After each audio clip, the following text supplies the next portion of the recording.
오늘 허락하신 하나님의 말씀은 요한복음 6장 1절로 13절까지의 말씀입니다. 그 후에 예수께서 디베랴의 갈릴리 바다 건너편으로 가시매 큰 무리가 따르니 이는 병자들에게 행하시는 표적을 보았음이러라. 예수께서 산에 오르사 제자들과 함께 거기 앉으시니 마침 유대인의 명절인 유월절이 가까운지라. 예수께서 눈을 들어 큰 무리가 자기에게로 오는 것을 보시고 빌립에게 이르시되 우리가 어디서 떡을 사서 이 사람들을 먹이겠느냐 하시니 이렇게 말씀하심은 친히 어떻게 하실지를 아시고 빌립을 시험하고자 하심이라. 빌립이 대답하되 각 사람으로 조금씩 받게 할지라도 200데나리온의 떡이 부족하리이다. 제자 중 하나 곧 시몬 베드로의 형제 안드레가 예수께 여짜오되 여기 한 아이가 있어 보리떡 5개와 물고기 2마리를 가지고 있나이다. 그러나 그것이 이 많은 사람에게 얼마나 되겠사옵나이까. 예수께서 이르시되 이 사람들로 앉게 하라 하시니 그곳에 잔디가 많은지라 사람들이 앉으니 수가 5,000명쯤 되더라.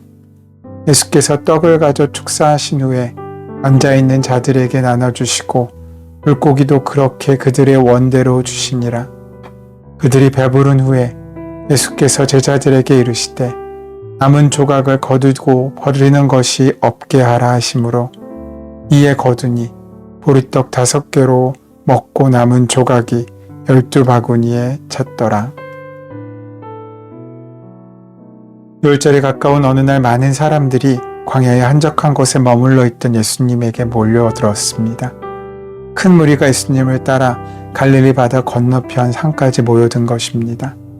오늘 본문 1절에 디베랴의 갈릴리 바다라고 표현한 것은 요한복음을 읽는 사람들에게 갈릴리라는 이름보다는 디베랴라는 이름이 더 익숙했기 때문입니다.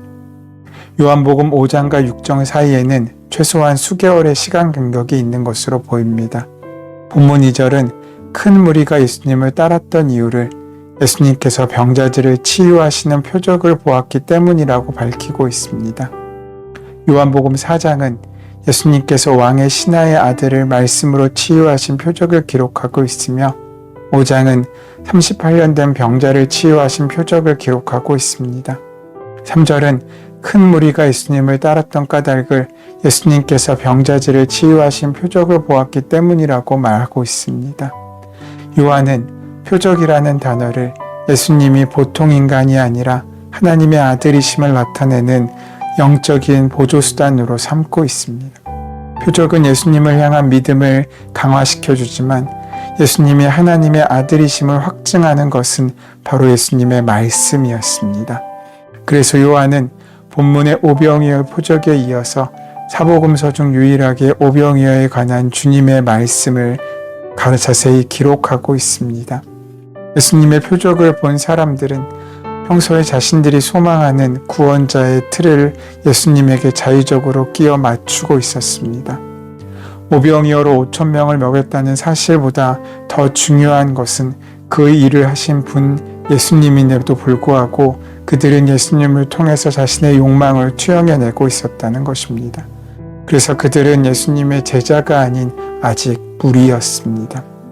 큰 무리가 예수님을 따랐다는 것은 그분이 하나님의 아들이심을 믿었기 때문이 아니라 예수님을 자신들의 모든 질병으로부터 건너낼 구원자로 여겼기 때문이었습니다. 모든 성도들에게는 예수님을 만나기 이전과 이후가 있습니다. 예수님을 단순히 표적을 행하시는 분으로 만난 사람들은 예수님을 이용해서 자신의 욕망을 채우고 자신의 인간적인 한계를 뛰어넘고자 예수님을 따릅니다. 예수님의 인생의 수단으로 전락해버린 신앙생활은 열심히 하고 기도도 하고 헌금도 하고 구제하는 목적에 자신의 영광과 안위가 담겨 있음을 우리는 볼 수 있습니다. 그가 기도하는 까닭은 주님의 음성을 듣기 위함이 아니라 자신의 소원을 이루기 위함이고 그가 헌금하는 까닭은 하나님께 헌신하는 것이 아니라 자신이 원하는 것을 이루고자 거래하는 것이고 그가 열심히 구제하는 것 역시 하나님께 잘 보여서 자기의 소원을 이루고자 하는 의도가 깔려 있는 것입니다. 그런 의미에서 예수님을 수단으로 삼는 신앙생활은 예수님을 따라 사는 것이 아니라 예수님으로 하여금 자신의 인생 목적에 따라오도록 만드는 것이었습니다. 여러분들은 예수님을 누구라고 생각하며 지금껏 따라오고 있으십니까? 십자가와 부활 사건을 제외하면 사복음서 모두에 기록된 유일한 표적인 오병이어의 기사가 불리는 본문의 내용은 우리가 예수님을 만나기 이전과 이유가 어떻게 달라졌는지의 질문에 답할 수 있어야 합니다. 4절은 그때가 6월절이라고 말씀하고 있습니다. 6월절은 이스라엘이 애굽의 속박으로부터 하나님의 은혜를 자유로 얻은 것을 기념하는 명절이옵니다. 모든 이스라엘 남자들은 1년에 3번 예루살렘을 방문해야 했는데 매년 6월절을 지키기 위해 각 지역에 흩어져 있던 이스라엘 사람들이 일시에 다 몰려들어서 예루살렘은 인파로 가득 차게 되었습니다. 예수님의 표적에 대한 소문은 사람들의 욕망을 자극하기에 충분했고 6월절을 지키기 위해 모였던 사람들이 일순간 예수님께로 모여들어 큰 무리를 이루게 된 것입니다. 여기서 요한은 공간복음에서는 모두 생략하고 있는 예수님과 빌립의 대화를 기록하고 있습니다. 흥미롭게도 예수님은 표적을 행하시기에 앞서 빌립에게 질문하시고 그가 어떻게 반응하시는지를 시험하십니다.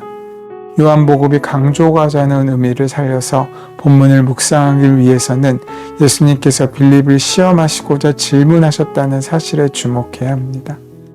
예수님께서 빌립을 시험하고자 질문하셨다는 의미는 빌립으로 하여금 문제의 상황 속에서 믿음의 사용법을 가르쳐주기 위한 까닭이었습니다. 빌립은 사실 매우 합리적이고 현실적인 사람이었습니다. 주님의 질문에 대한 그의 대답 역시 현실적이고 합리적이었습니다. 하지만 그것은 예수님의 제자로서의 대답으로는 실망스러웠습니다. 선택받은 제자로서의 신앙 고백은 온데간데 없고 믿음의 자세 역시 보이지 않습니다. 몇 데나리온이 필요한지 오병이어로 얼마나 먹을 수 있는지 계산하는 합리주의는 예수님의 능력을 온전히 깨닫지 못한 불신앙의 다른 표현일 수밖에 없습니다. 그는 모든 사람들에게 식사를 제공하기 위해서는 200데나리온이 필요한데 그것도 충분한 것이 아니라 최소한의 금액임을 예수님께 대답하였습니다. 한 데나리온은 당시 노동자의 하루치 임금이었습니다. 빌립은 합리적이고 현실적인 대안을 아주 빠르게 내어놓았지만 결론은 지금 당장 사람들에게 식사를 제공하는 일은 거의 불가능하다는 것이었습니다. 빌립의 합리적이고 현실적인 문제의 판단에 대한 진단과 해결은 우리가 신앙생활을 하면서 자주 마주하는 모습과 닮아 있습니다. 우리는 마주하는 문제 상황을 해결하기 위해 필요한 것들을 주님께 요청하며 기도합니다. 그러나 우리는 문제 상황을 해결하기 위해 주님으로부터 무언가를 요청하기 전 이미 주님께서는 문제를 해결할 수 있는 힘과 계획을 가지고 계심을 믿음으로 신뢰해야 합니다. 이것이 문제 상황을 돌파하는 성도들의 믿음을 사용하는 방법입니다. 하나님께서 우리에게 주신 합리성과 현실 감각은 우리가 마주하고 있는 문제 상황들이 우리의 힘만으로는 해결할 수 없는 것임을 깨닫는 지점까지 우리를 안내합니다. 그러므로 하나님께서 우리에게 주신 지성은 영성으로 들어가는 입구가 됩니다. 자신의 연약함과 한계를 겸손하게 고백하며 하나님 앞에 낮추는 자를 하나님께서는 높여주시기 때문입니다. 그러나 제자들의 불신앙에도 불구하고 예수님의 표적은 방해받지 않으십니다. 사람들의 믿음 때문에 기적이 일어난 것이 아니라 오히려 예수님의 기적 때문에 제자들의 믿음의 눈이 뜨이는 것입니다. 주님은 오늘도 우리의 믿음을 위해 일하고 역사하십니다. 이때 또 한 제자가 등장합니다. 요한은 안드레와 소년을 기록함으로써 공간복음에 누락된 세부 정보를 제공할 뿐만 아니라 주님께서 제자들이 마주하고 있는 문제의 상황에 어떻게 개입하고 해결하시는지를 구체적으로 드러내고 있습니다. 안드레는 보리떡 5개와 물고기 2마리를 가지고 있는 한 소년을 예수님께로 데려왔습니다. 예수님께서는 바로 그 안드레의 믿음을 보셨습니다.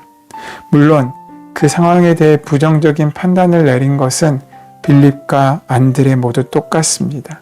안드레 역시 가져온 보리빵 5개와 물고기 2마리를 가지고 이 모든 것 이것이 무슨 소용이 있겠습니까? 라고 부정적인 대답으로 결론 내리고 있지 않습니까? 하지만 두 사람의 차이는 빌립은 자기의 생각과 경험 안에서 문제를 끝내버렸고 안드레는 그 문제의 해결책을 주님께까지 인도해서 주님의 손에 맡겼다는 데 있습니다. 빌립은 200다나리온의 떡도 부족하겠다고 하고 안드레는 보리떡과 물고기를 가진 아이를 데려왔습니다. 상황에 비해 너무나 보잘것없고 초라한 것이었습니다. 예수님의 손에 어린아이의 한 끼의 식사가 놓입니다. 그런데 예수님께서는 그 작은 물고기 2마리와 떡 5개로 손에 드시고 감사를 드리십니다.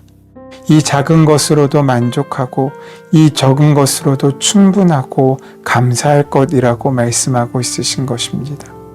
아무리 작아도 나눔에는 배가 되는 역사가 있고 사랑에는 도우시는 하나님의 역사가 있음을 우리에게 보여주고 있으신 것입니다.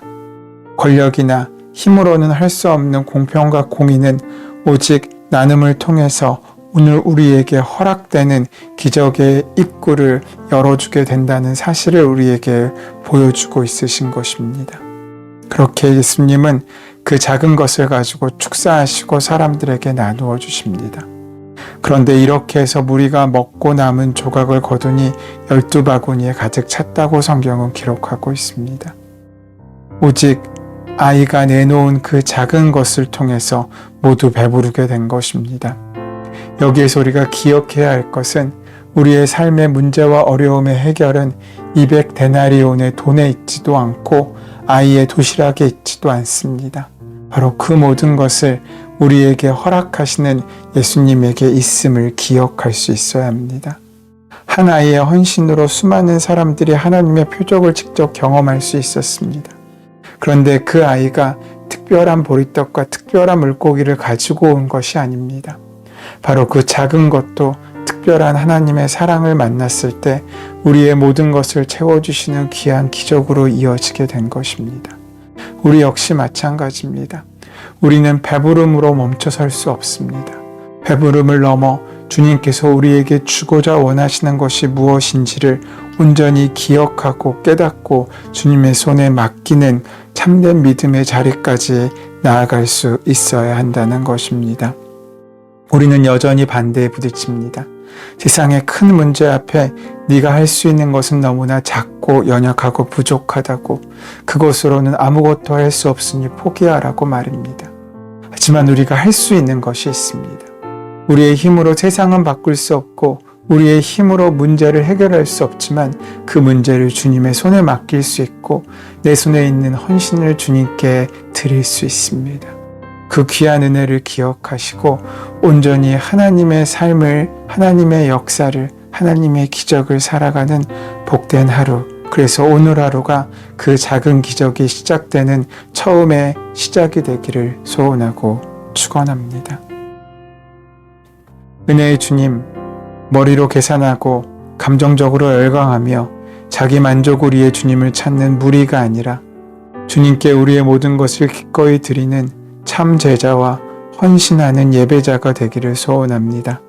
주님께서 베풀어 주신 기적과 은혜를 통해 더 깊은 믿음과 헌신으로 나아갈 수 있도록 동행하시고 함께하여 주시옵소서.